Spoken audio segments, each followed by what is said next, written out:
Ini adalah Honda City Hatchback Facelift. Yes, hatchback yang Honda baru aja dapat penyegaran. Tapi apa aja yang berubah dibanding sebelumnya? Buat detail ya, simak di 10 hal terrekomendasi dari Honda City Hatchback Facelift.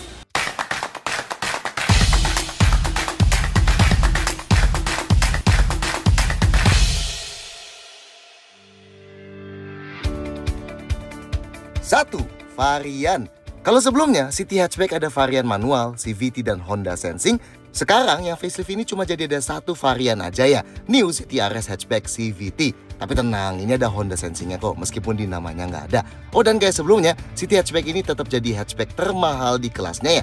Cukup jauh bedanya dibanding Baleno dan Yaris yang termahal, dan masih lebih mahal dibanding Mazda 2 juga. 2. Pilihan warna. City Hatchback ini tetap ada 6 pilihan warna, tapi kehilangan warna silver dari yang sebelumnya ya. Jadi sekarang ada pilihan putih platinum white pearl, abu-abu meteoroid grey metallic, hitam crystal black pearl, merah rally red, orange phoenix orange pearl, dan yang baru, hijau stabilo electric lime metallic ini. Dan dua warna terakhir tadi bisa dijadiin dual tone juga ya dengan nambah 2,5 juta. 3. Makin galak. Kalau tampang kesportiannya City Hatchback sebelumnya menurut Honda udah sangat cocok buat gantiin Jazz yang dikala itu kan generasi barunya justru jadi kelihatan imut ya. Well, versi faceliftnya City ini dibuat lebih sporty lagi ya, jadi terkesan makin galak tampangnya. Dimensinya City tetap jadi yang terpanjang di kelasnya dan cukup jauh ya bedanya. Panjangnya lebih mirip sama compact SUV dibanding compact hatchback. Dan ini sedikit bertambah juga dibanding yang sebelum facelift ya. Oke, detailnya ini City Hatchback facelift. Dan biar inget ini yang sebelumnya. Grillnya, bagian solid wing face-nya tetap dipertahankan dengan panel hitam panjang yang nembus ke atas lampu depan. Tapi sekarang emblem Honda dan Ares-nya udah nggak lagi di panel hitam itu. Jadi yang grill honeycomb-nya kelihatan lebih besar dibanding sebelumnya. Ini motif grillnya lebih kayak segitiga kebalik dehnya sekarang. Oh, emblem Ares-nya pun baru ya, jadi lebih mirip kayak yang di Accord baru. Bentuk bumper bawahnya juga berubah ya. Dari panel hitam housing fog lamp-nya yang beda, kalau sebelumnya gini, sekarang jadi gini. Bagian pinggir dan paling atasnya jadi kelihatan lebih tebal dan bila di dalamnya juga nggak sebanyak yang dulu ya. Dan yang panel-panel sekitar grill radiator atau under spoiler Honda nyebutnya, sekarang jadi jauh-jauh lebih agresif dengan dibuat kayak tajam menonjol keluar gitu dibanding sebelumnya yang rata aja. Yang tetap sama lampu depannya ya, yang pakai model yang sangat tajam dan sipit itu. Detail lampunya full LED ya, DRL LED, lampu besar dan lampu jauh LED multi reflektor, lampu sein LED, nice nih ya, dan fog lamp-nya juga LED.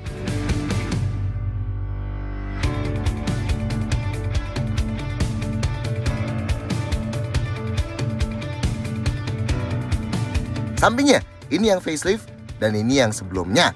Beda pertama ada di body kit samping atau side skirts ini yang sebelumnya nggak ada.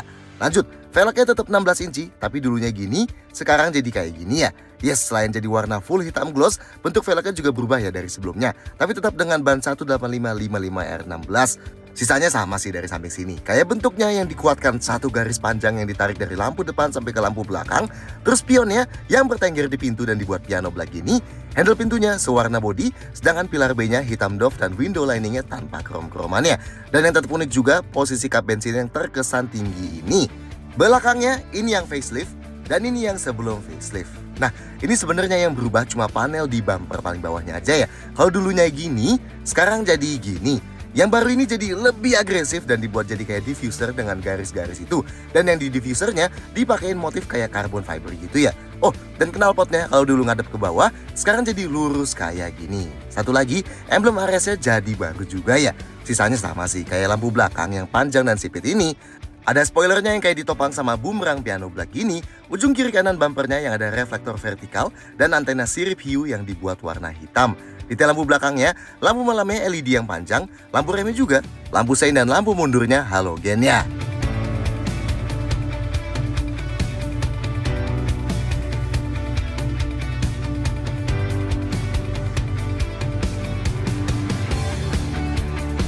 4. Interior masih mirip.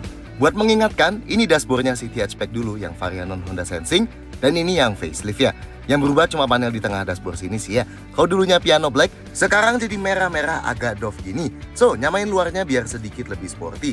Sisanya sama sih ya. Desainnya belum ikut Honda modern yang pakai layar floating gitu ya. Panel head unitnya masih sejajar sama ventilasi-ventilasi AC yang dikelilingin piano black kecil gini. Bahan dashboardnya tetap mayoritas plastik. Begitu juga yang diantara AC ini yang kelihatan kayak soft touch tapi ternyata plastik ya. Tapi emang di bawahnya ada panel berlapis kulit dengan jahitan merah gini ya, yang nambah feel premiumnya.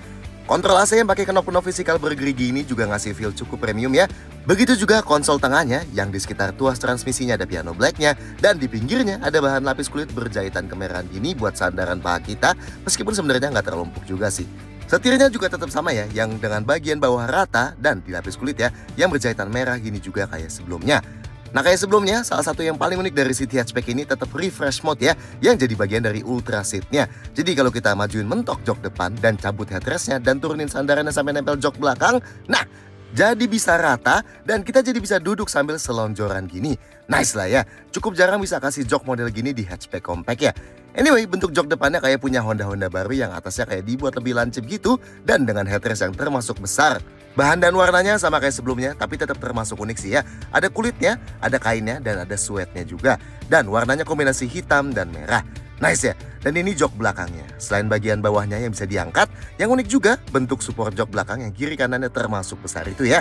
Anyway, pilar dan plafonnya warna hitam ya. So kayak sebelumnya sih, full gelap interior City Hatchback ini. Nah ini pintu depannya, simple sih ya bentuknya. Bahan atasnya plastik, di tengahnya ada lapis kulit, dan dibuat sandaran tangannya juga ada lapis kulit tebal dengan jahitan merahnya. Dan ini pintu belakangnya, sama lah ya kayak pintu depannya. Detail lainnya, sun visornya yang kanan ada card holdernya di luar, dan di kiri kanan sama-sama ada vanity mirror yang bisa dibuka tutup tapi tanpa lampu ya. Spionnya pakai model day and night manual, jadi kalau silau tinggal cetekin aja. Pegangan tangan plafonnya yang di depan, selain di sisi penumpang depan, ada juga di sisi driver ya. Langka nih. Dan pegangan tangan plafon yang di belakang, di kiri kanan gak ada gantungan bajunya ya. Lampu kabinnya di depan ada 2 halogen, dan di belakang ada 1 lagi. Oh sayangnya penumpang belakang juga masih belum dapat ventilasi AC. Tapi gimana rasanya duduk di dalam sini? 5. Konfigurasi jok. Oke, buat masuk ke depan, pintunya termasuk berat dan bukannya pintunya lebar banget nih. Napak ke dalamnya termasuk cukup rendah ya, khasnya hatchback ini. Nah, posisi duduk by default City Hatchback ini nggak terlalu rendah kayak sedan Civic gitu misalnya, tapi nggak terlalu tinggi kayak hatchback sejenis Baleno gitu. Ya di tengah-tengahnya lah. Tapi emang visibilitas ke depannya bagus ya, karena dashboardnya rendah, jadi cukup jelas buat ngelihat keluar. Ke samping juga cukup oke karena spionnya di pilar A. Meski emang nggak sampai berasa lega kayak Jazz dulu ya, yang ada kaca tambahan di pilar A-nya. Pengaturan jok drivernya manual, slide, recline, dan bisa dinaik turunin ketinggiannya. Sedangkan yang penumpang depan manual slide dan recline aja ya. Headrestnya hanya bisa dinaik turunin, gak bisa maju mundur, tapi posisinya udah termasuk maju banget. Ergonomis ya, kita sandaran sambil nyetir gini, kepalanya nggak bakal ngedanga. Nah ruang kepalanya masih aman, meski nggak kerasa luas ya. Buat sandaran tangan di tengah, dapat konsol tengah gini yang dilapis kulit jadi empuk, tapi emang nggak bisa dimaju mundurin ya. Dan ini kekecilan sih buat nyetir sambil sandarin tangan. Yang di pintu juga sandaran tangannya udah dilapis kulit jadi cukup empuk juga. Seatbeltnya nggak bisa dinaik turunin, sedangkan setirnya selain tilt bisa teleskopik juga dan cukup jauh ya. Dan buat sandaran kaki kiri driver ada gundukan dan pad kecil gini. Sekarang kita ke belakang. Pintu belakangnya masih berat juga meski sedikit lebih ringan dibandingin di depan. Bukannya cukup lebar meski nggak spesial ya. Tapi karena atapnya cukup turun bentuk belakangnya, jadi pas kita masuk harus nunduk ya kepalanya. Oke, posisi duduk di belakang sini lebih tinggi dibanding di depan. Dan ini kita suka banget ya dudukan joknya. Nopang paha kita dengan sempurna. Sudutnya sama sekali nggak naik dan nempel perfect ya. Jadi kita sama sekali nggak bakal pegel buat jalan jauh. Nice ya. Joknya fix, nggak bisa digeser maju mundur, tapi emang ruang kakinya termasuk lega banget ya. Salah satu keunggulan utamanya dia di kelasnya nih, karena panjangnya yang melar banget itu. Oke lah, ruang gerak sepatu kita juga masih cukup aman ya. Headrestnya adjustable di ketiga sisinya, jadi bisa bersandar lebih nyaman gini. Nah, sudut recline-nya sayangnya nggak bisa diubah-ubah ya. Udah cukup santai sih ini posisinya untungnya, jadi sama sekali nggak tegak. Sayangnya ruang kepalanya luar biasa mepet ya. Mungkin yang tingginya di atas 180 cm bakal nempel plafon. Buat sandaran tangan di pintu dilapis kulit jadi empuk, tapi di tengah sayangnya nggak ada armrestnya ya. Oke, buat duduk bertiga, napak ke tengahnya kakinya perlu agak ngelipat karena konsol tengahnya mundur banget. Lantai tengahnya digundukan tapi cukup rendah ya, jadi kaki kita bisa tetap di tengah sini atau di kiri kanannya pasti lebih nyaman. Nah, yang cukup mengganggu, dudukan jok tengahnya ini luar biasa tinggi ya. Jauh lebih tinggi dibanding kiri kanannya dan lebih keras juga. Begitu juga sandarannya nih, lebih maju dan lebih keras juga. Ada headrestnya sih, tapi tetap aja jadinya kepala kita udah mentok ya kalau duduk di tengah sini. So, khusus yang mau di tengah sini kelihatannya tinggi, badannya perlu di bawah 160 cm ya baru bisa. Sedangkan seatbeltnya di tengah sini 3 titik yang dari atas. 6. Fitur bertambah. Fiturnya City Hatchback ini bertambah meski nggak banyak juga sih ya. Pertama, sekarang City dapat sistem telematics Honda Connect kayak di CR-V dan Accord gitu ya. Jadi kita bisa mantau beberapa status mobil dan ngontrol beberapa fungsi mobilnya dari manapun via smartphone kita selama ada koneksi internetnya. Tentunya ini belum bisa kita cobain, so kita kasih lihat aja footage waktu cobain di CR-V Turbo ya. Bisa lihat status kayak sisa bensin, detail mobilnya, pintunya ada yang kebuka atau udah terkunci atau belum, voltase aki, fungsi airbag, lokasi mobil, driving behavior, ada auto collision notification yang bakal otomatis hubungin call center dan kirim lokasi kita kalau terdeteksi mobil yang mengalami kecelakaan dan airbag depan mengembang. Terus kontrol yang bisa dilakuin misalnya engine start stop atau nyalain mesin mobil pakai HP kita dari manapun ya. Kalau udah dinyalain pakai HP, bisa kita matiin juga. Dan bisa di set mau otomatis nyala berapa lama. Ada buat nyalain lampu dan bisa buka kunci juga. Dan terakhir ada fungsi kayak geofencing dan speed alert gitu ya.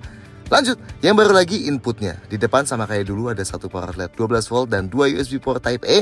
Bedanya kalau di belakang dulu ada tambahan 2 power outlet, sekarang berubah jadi 2 USB port Type C gini ya. Dan terakhir head unitnya, sebenarnya sama sih ya, 8 inci kayak gini yang layarnya kapasitif dan ada tambahan tombol fisikal di sebelah kanan sini.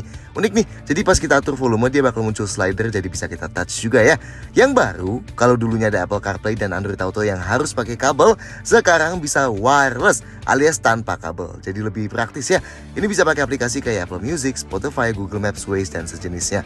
Nice lah. Sisa head unitnya standar sih, bisa setel media dari USB dan Bluetooth, dan di settingsnya bisa ganti bahasa, set audio yang termasuk speed sensitive volume yang bisa otomatis kerasin volume pas jalannya makin kenceng dan sebaliknya, bisa ganti wallpaper dan setting-setting standar lainnya ya.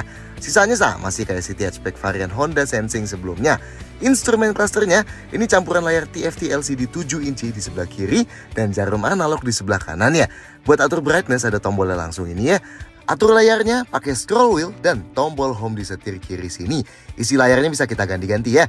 Dari paling atas ada tachometer, sisa jarak berkendara dan konsumsi BBM instan plus rata-rata buat trip A dan trip B, kecepatan rata-rata dan total waktu berkendara buat trip A dan trip B, G-meter, layar buat mati nyalain beberapa fitur Honda Sensing-nya, dan settingsnya ada di sini nih. Emang sayangnya agak complicated aja kayak di HRV-RS juga ya.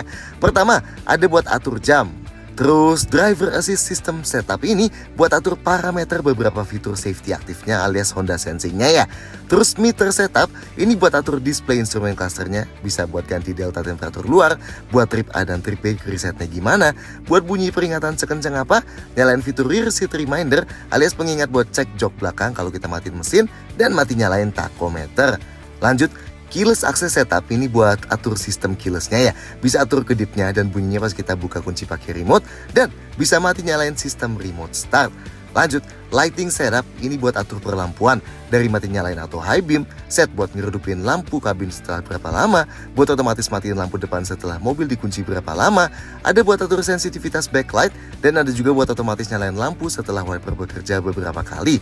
Lanjut, door setup ini buat atur perkuncian, kekunci otomatis pas kapan dan kuncinya kebuka otomatis pas kapan, dan fitur walkaway lock juga bisa dimati nyalain ya. Setelah settings ada layar customize dan ada layar warning. Lanjut, ini remote kuncinya, ada tombol lock, unlock, dan remote start. Ada passive keyless entry, jadi kalau mobilnya kita kunci, remote tinggal dikantongin dan tinggal grab aja bagian dalam handle-nya, dan kuncinya bakal kebuka. Buat kunci lagi tinggal klik tombol hitam di handle ini ya. Nah tapi emang spionnya nggak otomatis kelipet pas kita kunci. Jadi buat lipetnya kita perlu klik tombol ini ya. Sedangkan buat mati nyalain mesinnya pakai tombol start stop engine ini. Ada walkway lock, jadi kalau kita habis matiin mesinnya, kita keluar dan bawa remote kuncinya. Begitu pintunya ditutup, nanti bakal bunyi beep sekali. Dan kalau kita jauhin mobilnya, nanti bakal bunyi beep sekali lagi dan mobilnya bakal terkunci otomatis. Ada remote start engine, kalau kita klik tombol lock, terus kita klik yang bawah ini dan tahan 5 detikan, nah nanti mesin mobilnya bakal nyala dan AC-nya juga bakal nyala ya. Jadinya kita bisa panasin mesinnya dan dinginin kabinnya dulu sebelum kita masuk. Kalau nggak jadi masuk dan mau matiin lagi, tinggal tahan tombol remote startnya lagi ya. AC-nya single zone auto climate control, knob paling kiri buat atur kipasnya, yang kanan buat atur suhu dan yang tengah buat atur arah angin kemana. Suhu paling dingin 18 derajat Celcius dan paling panas 28 derajat. Ada defogger kaca belakang dan defroster kaca depan, dan ada fungsi max cool alias sekali pencet semua langsung dibikin ke paling dingin pol. Lampunya otomatis ya, nice. Sayangnya wiper depannya masih intermittent standar aja. Setir yang sebelah kiri ada buat atur volume, teleponi, voice command dan atur MID. Dan yang sebelah kanan ada buat atur fitur adaptive cruise control dan lane centering, lane keepingnya ya. Speakernya ada 8 ya, 4 di depan dan 4 di belakang. Jendelanya sayangnya nggak auto up down, tetap sisi driver aja ya, yang lain masih harus manual. Begitu juga rem parkirnya masih standar ya, model manual gini. 7. Safety lengkap. Karena berbasis dari varian yang with Honda Sensing sebelumnya, so fitur keselamatannya City Hatchback Facelift ini termasuk lengkap ya. Remnya depannya cakram ventilasi dan kalau dulu belakangnya tromol, akhirnya sekarang belakangnya cakram ya. Oke lah, sistem rem ABS, EBD dan brake assist lengkap dan ada stability control atau VSA alias vehicle stability assist kalau di sini ya. Ada hill start assist yang bisa nahan rem beberapa detik pas waktu kita berhenti di tanjakan, pas kakinya mau pindah dari pedal rem ke pedal gas supaya mobilnya nggak merosot dulu. Airbagnya ada 6 ya, 2 di depan, 2 airbag samping yang ada di samping kedua jok depan, dan 2 airbag pilar yang memanjang. Nice ya, sensor parkirnya ada di belakang aja, 4 titik dan terintegrasi ya. Bisa dimati nyalain juga pakai tombol di kanan dashboard sini, dan ada indikatornya di instrumen clusternya. Ada kamera mundurnya, tapi garisnya tetap fix ya. Dan tetap ada 3 angle. Sudut standar 130 derajat, wide angle 180 derajat, dan top view buat lihat full ke bawah. Dan ada lane watch ya, yang berupa kamera di spion sebelah kiri sini. Jadi kalau kita nyalain lampu sein ke sebelah kiri, atau kalau kita klik tombol di sini, nanti bakal bisa nampilin sudut sebelah kiri gini, buat ngurangin titik buta pas kita mau belok ya. Oke, ada fitur safety aktifnya atau ADAS yang disebut Honda Sensing, tapi hanya memanfaatkan satu kamera di balik spion tengah ini aja ya. Pertama, ada Collision Mitigation Braking System yang berfungsi buat mendeteksi kemungkinan tabrakan dan bisa ngerem otomatis kalau diperlukan. Ada Road Departure Mitigation atau kalau di ADAS lain biasanya namanya Lane Departure Warning dan Lane Keeping Assist. Fungsinya buat ngasih peringatan kalau terdeteksi mau keluar lajur dan bisa dikasih koreksi setir ya. Ada Lane Keeping Assist System yang bisa menjaga mobilnya supaya selalu ada di tengah-tengah lajur. Jadinya kita bisa lepas setir sementara waktu. Meski emang L-Class-nya Honda ini baru bisa aktif di kecepatan tinggi banget ya, di atas 72 km per jam. Ada Lead Car Departure Notification System yang bakal ngasih tahu misalnya kita lagi berhenti di lampu merah dan tiba-tiba mobil di depan kita udah mulai jalan sedangkan kitanya masih berhenti. Misalnya karena nggak sadar lagi main HP gitu ya. Ada Auto High Beam yang bisa otomatis nyalain lampu jauh kalau syaratnya terpenuhi.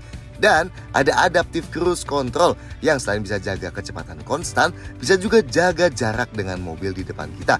Jadinya kalau mobil depan kita memelan, kita juga bakal memelan. Dan kalau mobil di depan kita mengencang lagi, kita juga bakal mengencang lagi tanpa perlu injak pedal rem atau pedal gasnya ya. Honda nggak nyebut sih ini ada low speed follow-nya atau enggak. So sepertinya nggak ada ya. 8. Bagasi dan storage. Bagasinya City Hatchback nyambung sama passive keyless entry-nya. Jadi kalau mobilnya kita kunci, remote-nya cukup kantongin aja, deketin mobilnya dan klik tombol yang di tengah sini, dan nanti pintu bagasinya bakal kebuka, plus kunci semua pintu lainnya juga kebuka ya. Nah, ini bagasinya City Hatchback. Bagian ini juga nggak ada ubahan sih ya dibanding sebelumnya. Bibirnya cukup lebar tapi emang agak menyempit di bagian bawahnya. Nah, jarak bibirnya dia dari tanah meskipun lebih tinggi dibanding Jazz dulu, tapi tetap lebih rendah dibanding kompetitor-kompetitor hatchbacknya ya. Jadi angkat barang yang berat nggak bakal sulit banget. Dan jeda ketinggian dari lantai ke bibir bagasinya juga termasuk pendek. Jadi kalau mau keluarin barang, angkat dulunya masih mudah. Oke, detail di dalam, di sebelah kiri sini ada lampu bagasi halogen, ada gantungan belanjaan, dan di bawahnya ada bagian yang lebih dalam gini ya. Yang sebelah kanan sini ada gantungan belanjaan juga, dan ada bagian yang lebih dalam juga bawahnya. Di bawah lantainya ada tempat toolkit dan lubang buat naruh barang kecil gini, dan di bawahnya lagi ada ban serep, dan ini ban serep full size ya. Nice. Sayangnya tetap nggak ada parcel shelf atau cover bagasi. Jadi kalau kita naruh barang di bagasi, masih bisa diintip dari luar ya. Oke, kalau mau luasin kapasitas bagasi, ini yang ajaib nih. Jok belakangnya bisa dilipat pakai konfigurasi 60/40, pakai tuas yang di ujung sini ya. Nah, kalau dilipat yang kanan dulu, nah jadi bisa masukin barang lebih panjang, plus tetap bisa duduk berdua di belakang. Dan lihat deh, lantainya bisa rata banget kan? Nah, soalnya lihat nih, begitu jok belakangnya kita lipat, bagian bawah joknya bakal ikut turun juga tuh ya. Tuh lihat, ada engsel yang nyambungin bagian atas dan bawahnya. Jadinya, bagian yang kelipat ini jadi sangat rendah dan bisa rata sama lantai bagasinya. Sama nih ya, kalau kita turunin yang satu lagi, tuh sangat rendah juga. Dan ini bisa ngasih bagasi yang bisa super rata dan besar gini, yang termasuk jarang banget ya di kelas hatchback. Mantap! Meskipun emang kalau dibanding Jazz dulu, tinggi bagasi overall ini jauh lebih rendah sih ya. Oke, buat tutup pintu bagasinya, handle-nya ada di sebelah kanan sini. Dan buat kunci semua pintu lagi, tinggal klik tombol kecil yang di sebelah kanan sini ya. Satu trik lagi, seandainya kita menaruh barang yang lebih tinggi, bisa juga langsung masuk ke baris kedua sini, terus kita langsung angkat bagian bawah joknya gini. Nah, kalau udah, ini tinggal kita lipat aja dan dia bakal ngunci kayak gini ya. Satu lagi juga bisa, kita angkat dan kita lipat. Nah, jadi ada ruang yang sangat tinggi gini ya di tengah. Seandainya kita mau naruh barang yang terlalu tinggi buat muat di bagasi tadi. Oke lah, dan ini sisa storage di dalam kabin.